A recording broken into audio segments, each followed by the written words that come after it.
Es un placer presentar a quien es integrante de Politólogos al Whisky, encabeza el newsletter Popurrí, o Popurrí, dicho correctamente. Lara Sbir, bienvenida a Todas las Tormentas Juntas, acá Esteban Chiacho. ¿Cómo te va? Buenas tardes. Muy buenas tardes, Tevi. ¿Cómo anda la gente despertándose este martes? En mi República de Córdoba la gente está ensiestada, así que les deseo una hermosa horizontalidad. Pónganme bajito y caigan en el sueño, caigan en las manos de Morfeo, mientras les cuento un poco de qué viene la TV Argentina en esta última etapa. Me encanta.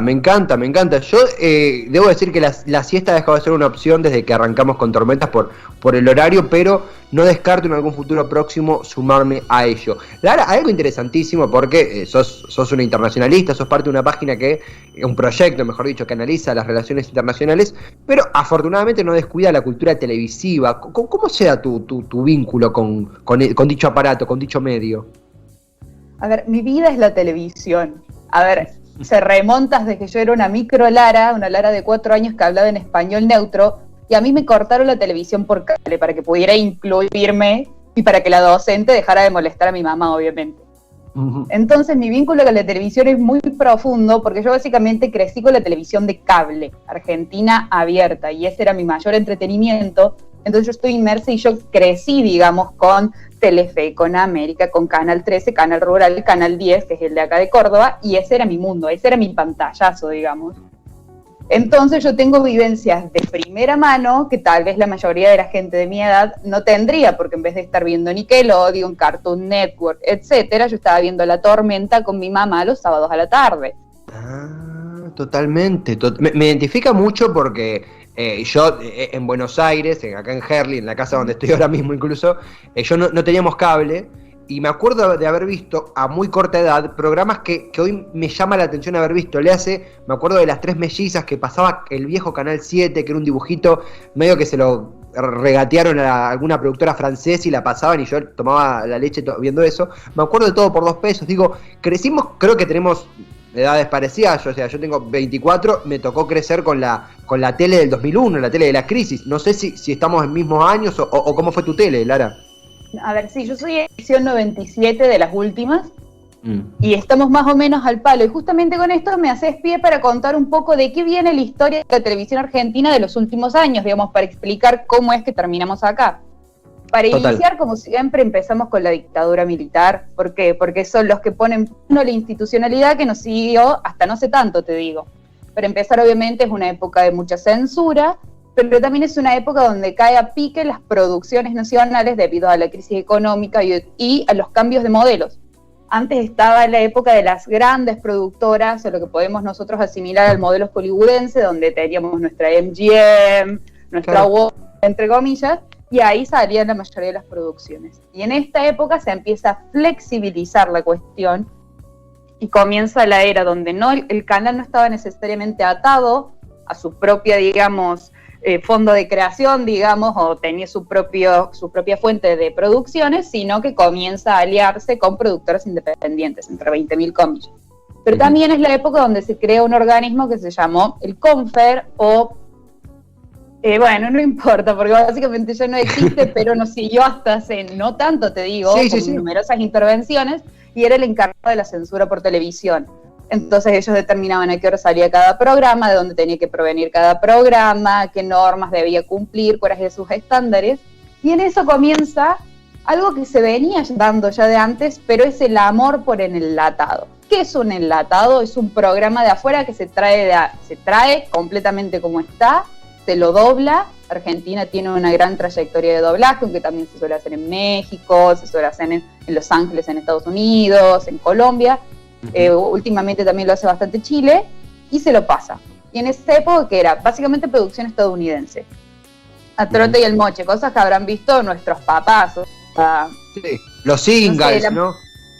Los singles, sí, pero sobre todo traían mucho western, mucha de esa onda, digamos.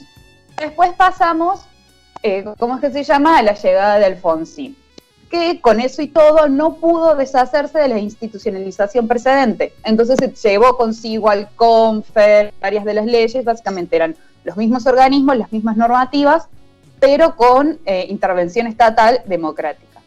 pero también acá encontramos, bueno, en medio de una crisis económica, hiperinflación, etcétera, etcétera, etcétera, digamos que en esa época se paralizó. Y también es cierto que la Avenida de la Democracia vino con un cierto elitismo, si se quiere, por las artes, donde se consideraba que algunas producciones por su origen, por su temática, por etcétera, eran mucho más elevadas que otras, entonces se prefirieron producciones europeas, importó mucho de Italia, mucho por considerarlas más culturosas, entre comillas, que otro tipo de producción. Y después llegan los famosos 90, la era menemista, la que nos gusta todo, la que con todo comenzamos, que entran los extranjeros a full, tienen plata acá, primero con la suscripción por cable, llega la TV digital, llega el famoso DirecTV, que te abre la grilla de producciones y te dice, no solo vas a tener enlatados, sino que vas a tener los canales de Estados Unidos, pero a su vez te vamos a la grilla. Entonces, básicamente se triplicó la cantidad de horas anuales que había de TV disponible, porque también le pasaba mucho a nuestros papás, había televisión desde las 6 de la mañana, que era mayoría en noticiarios y ese tipo de cosas, y a las 12 de la noche se cortaba y hasta el otro día no había nada. Con la llegada de este nuevo tipo de grillas y nueva disponibilidad de canales, lo que tenías era TV 24 horas y muchísima más disponibilidad. Si no tenías ganas de ver una novela, podías ir y chusmear los deportes o te fijabas en algún noticiario, tenías más para agarrar. Pero lo que pasó también es que llegó la inversión extranjera, sobre todo mucha italiana y mexicana, para producir acá, porque al cambio, bendito 1:1, es mucho más económico.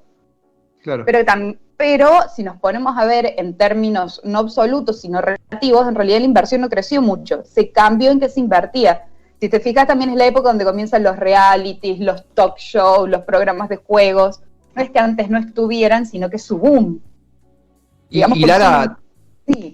También algo que pasaba, ¿no? Porque nosotros vemos la tele de los 90, que me animo a decir, tengo algunos flashes de ser muy chiquito y me acuerdo de Videomatch, por ejemplo, y muchos dicen, bueno, Videomatch en los 90, no sé, te traía, me acuerdo, qué sé yo, creo que fue el caso de Pearl Jam, Poison, la actriz de la niñera, que se me está escapando el nombre ahora, te la traía, me acuerdo está el video, ¿no? De una participación suya en un sketch. Está bien, son casos aislados, también era porque venían a la Argentina de gira, pero había un 1:1 que permitía no igualar, pero artificialmente igualar ciertas aspiraciones del primer mundo en cuanto a producción, que imagino, ¿no? Más bien te lo formulo como pregunta, la crisis que un poquito tocábamos del 2001 le da una suerte de tacle, porque hay un antes y un después de 2001 en la televisión argentina, o exagero un poco. No, es definitivamente así, pero ahí te está salteando una parte muy importante, que es la formación de los megaconglomerados de audiovisuales. Sí. Porque, la gran relación que tenía, son dos polos básicamente, porque, hay 5 canales de cable abiertos, pero 2 son los que dominan la grilla básicamente de su existencia, que son el 3 y Telefe.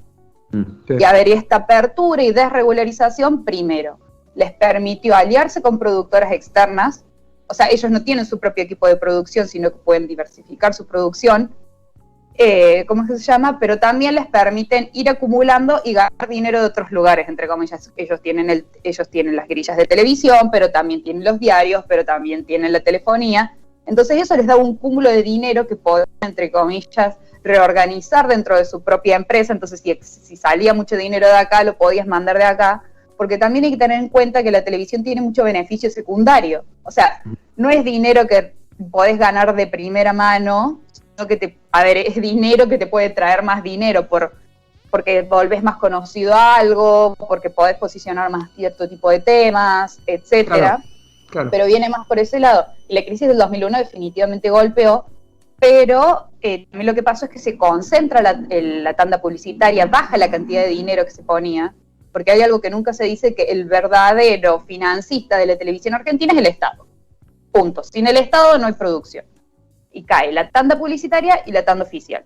En ese momento, los principales de estos canales, estoy hablando del 3 y Telefe, captan el 75% de la tanda nacional. O sea, ellos son los únicos dos que se pudieron sostener básicamente en el momento, y también hubo un fuerte cambio estético, donde aparece Polka, y el 12 se asocia con Polka.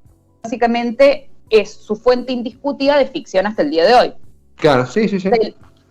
Telefe optó por otro tipo de modelo donde crea Telefe Producciones, que creo que cambió también el nombre, no importa, que es como el organizador, entre comillas, de todo, pero es muy conocido por aliarse con otras productoras, en The Mall, Underground, Chris Monera Group, o sea, logra diversificarse mientras que Polka decide ser su fuente única de ingreso. Y con Polka también lo que pasa es que comienza otro tipo de narrativa.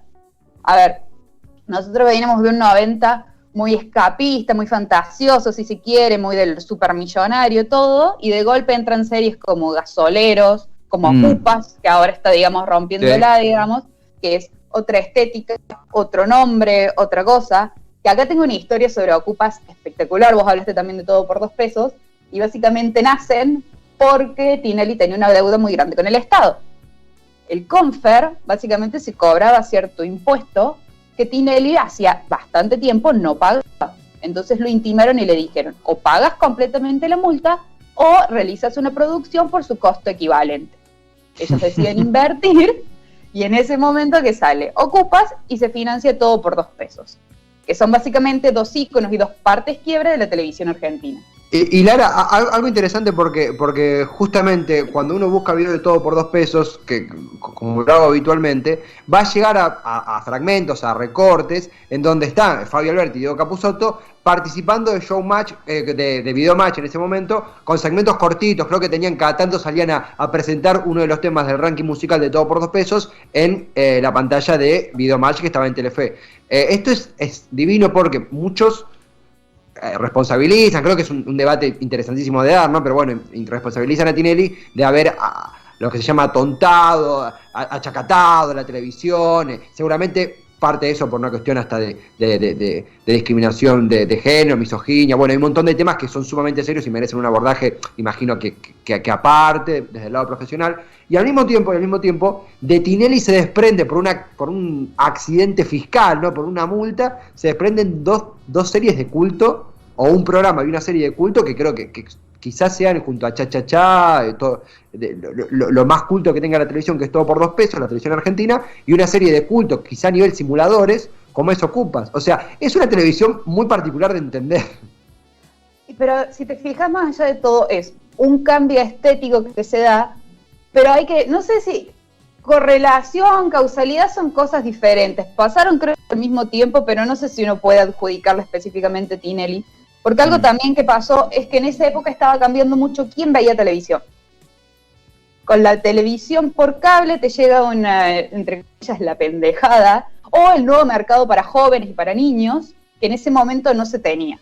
Y tenías un mercado ahí constante, primero que todo. Y también es cierto que lo que más se ve es lo que más disponible está, que ese es otro gran problema que tiene la Argentina, que tiene unos canales de distribución muy acotados, porque se produce y se produce mucho. Se produce under, se produce mucho entre comillas, a nivel relativo por la cantidad poblacional que somos, etcétera, pero primero se produce mucho para afuera, porque ahí está el mercado y ahí entran las divisas, pero también es cierto que vemos lo que tenemos a mano.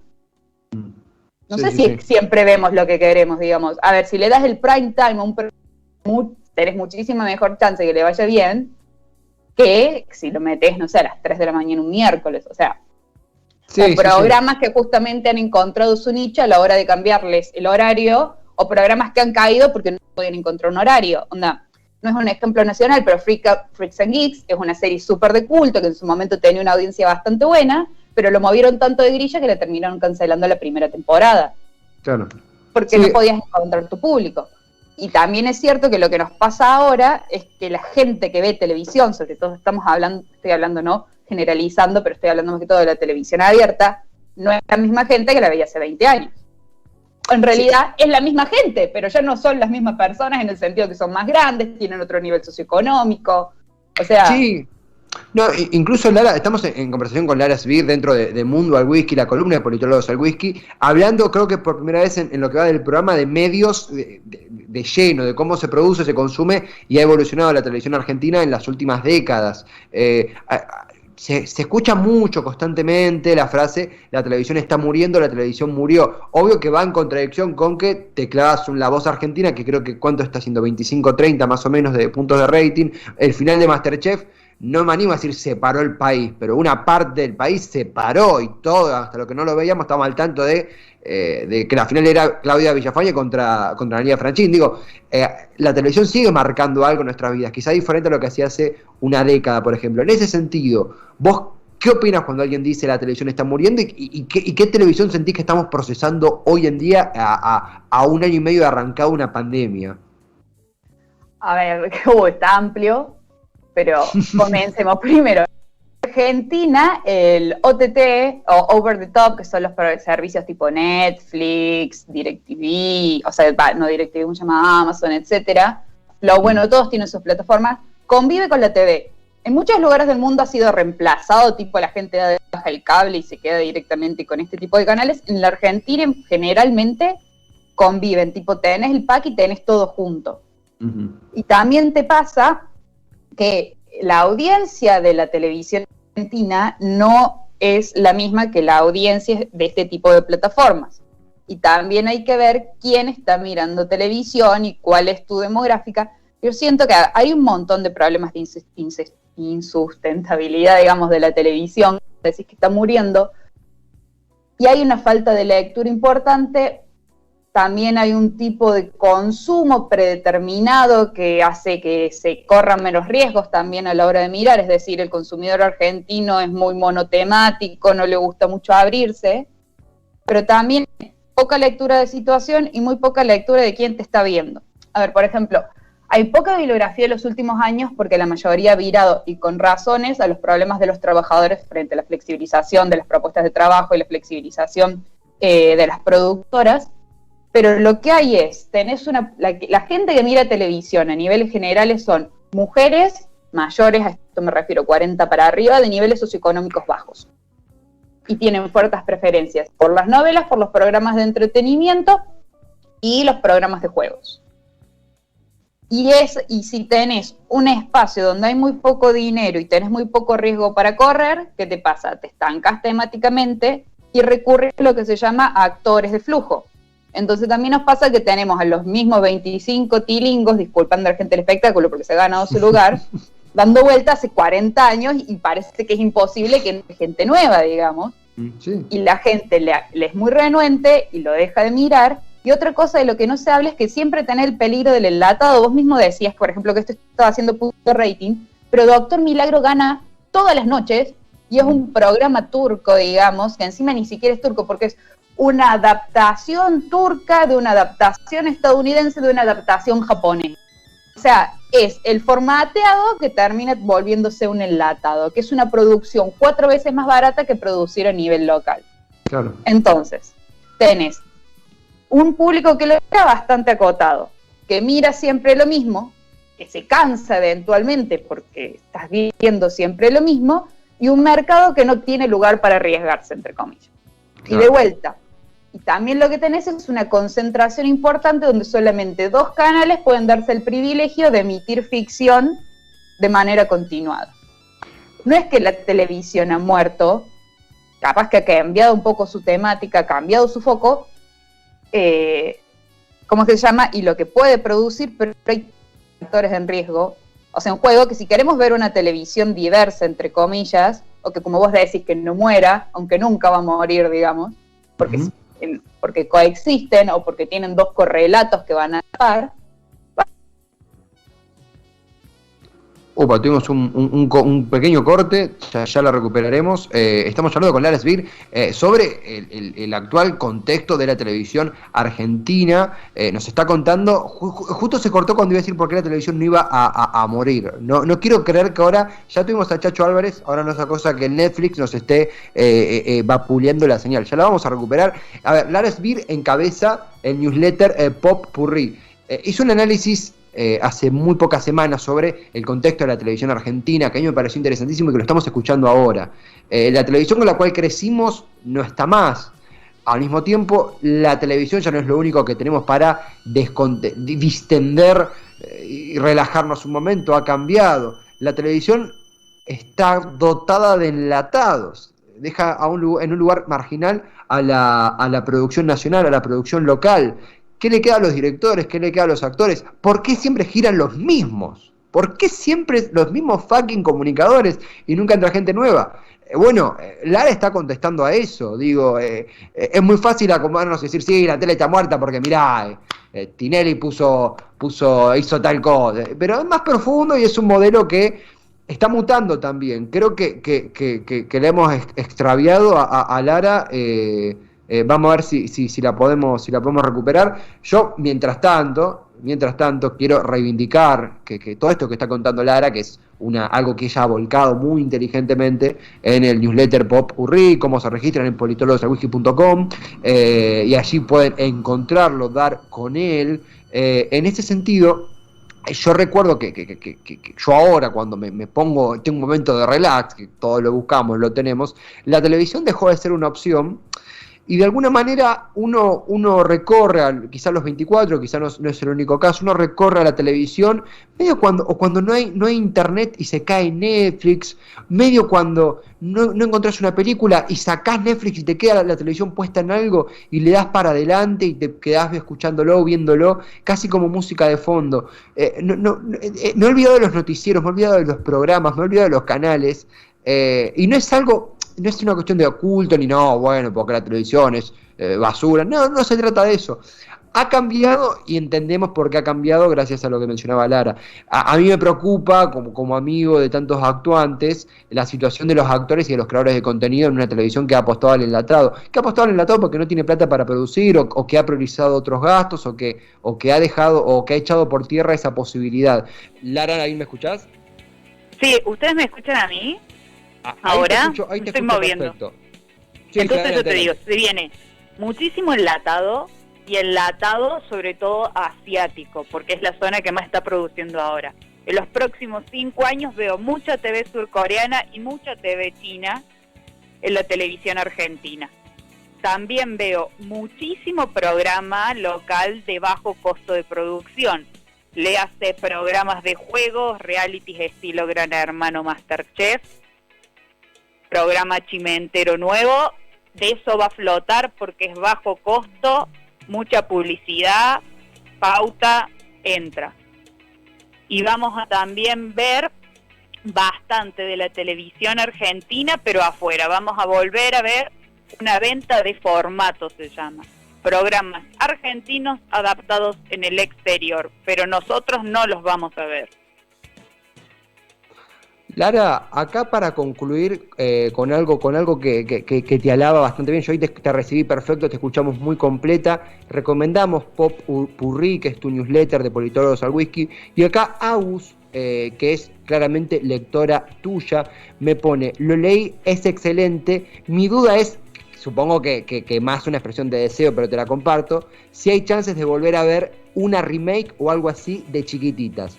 Y pone punto, ahora en serio, muy buen newsletter, me encantó. Esto pone Agus, que no la tengo agendada, pero imagino que viene de tu palo. Qué adorable. Muchas gracias, Agus, te quiero mucho. Remake de Chiquititas. Va a depender mucho, te digo, de cuánto sigue este bombazo nostálgico, cuánto dura esta onda, digamos, de revivir cosas viejas, de el costo que tenga el formato de la producción, digamos, en general. Y también sabes que me da miedo, que no sé si tenemos un sistema star making como el que teníamos en los 90 para volver a hacerlo. Porque lo que hacía Cris Morena era agarrar a desconocidos y volverlos actores infantiles o actores famosos. No sé si en esta era, donde la mayoría del casting viene por flujo de redes sociales y cosas así, desconozco si podríamos tener un fenómeno similar. Capaz que no Chiquititas, pero podríamos ver a un Casi Ángeles, algo con actores que ya estén más establecidos. Lara, ha sido un placer inmenso, sabemos que no será la última. Yo soy lector y recomiendo fuertemente lo que haces en Popurrí y lo que haces en todos tus laburos en Poli. La verdad, hemos aprendido escuchándote. Gracias por la paciencia y estás invitada en la próxima ya del estudio a seguir charlando con nosotros. ¿Te parece?